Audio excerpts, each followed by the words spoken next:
So I'll just kick us off by welcoming everybody and saying how pleased I am to have you here. This event, I think, is called Art in the Science of Complex Systems, and if it's not, it should be. But it'll have other names too. We'll explain a bit more what this is about later, but in the first instance I'd like to hand over to Sue to say a few words on behalf of our sponsor. Okay, if you don't know me, my name is Sue Conator and I teach at the university, and I'm a very complex person insofar as that I work in many different levels and I have lots of different hats. So I know Mark through Computers in Art and Design Education, of which am I Vice Chair? No, I don't know, something like that. Karen, because she teaches on my Digital Media Arts course here. And I run another master's course in printmaking, which again, but they all have a kind of computer element within it.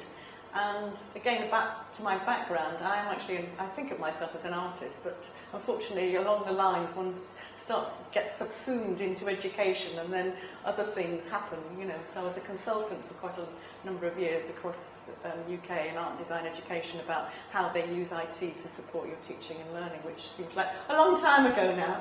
So I'm back now teaching and being a researcher. So back to my own work.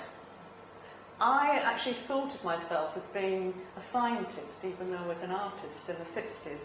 And I thought of my work, I was a systems artist. And I always wanted to work with computers, and I came to Brighton and I met a lot of people from Sussex Uni, and I said, oh, I'm an artist and I want to work with computers, and they went, no, far too expensive for artists to be involved with, and you're a woman anyway, and art, you know, a bit kind of like end of story. So I turned myself into a computer. So if you knew my work in the 70s and 80s, you probably thought it had been done by a computer.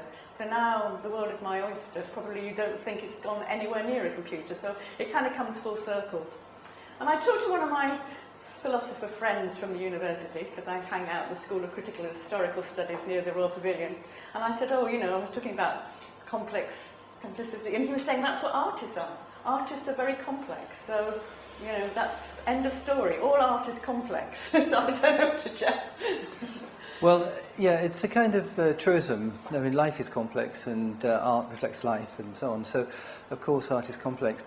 And it's interesting because when I wanted to have this meeting, I have been to meetings where scientists, they see art through the lens of science. So they take art, which is perfectly good stuff, and they reinterpret it in terms of their own science, which may or may not be perfectly good stuff. So some of it is very interesting, mapping works of art onto certain mathematical structures and drawing conclusions from that. But that seemed to me was interesting, but didn't fire me up. And what interests me is actually complex systems and trying to understand them. And it's a funny old world that we live in, that a lot of people in the complex systems world come from the traditional sciences, and there is a huge gap even now between those people who aspire to be interdisciplinary. So when I joined this community, this European community of complex system scientists about 5 years ago, I went to a meeting and I was astonished to hear the great advance that had made in interdisciplinarity between computer scientists working with physicists. And I thought, my God, is that interdisciplinary? I mean, and what I've also realised is that the traditions, the kind of CP Snow traditions, are still with us incredibly strongly.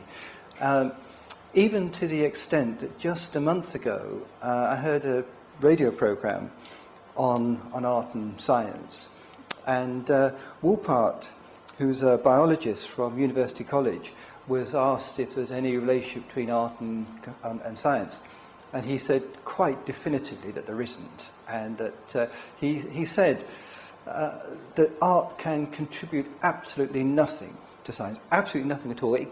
Science can give artists something to paint, but not the other way around. Ooh. And I thought that, well, I felt a bit sorry for him actually for saying such what I thought was a foolish thing from such a great man.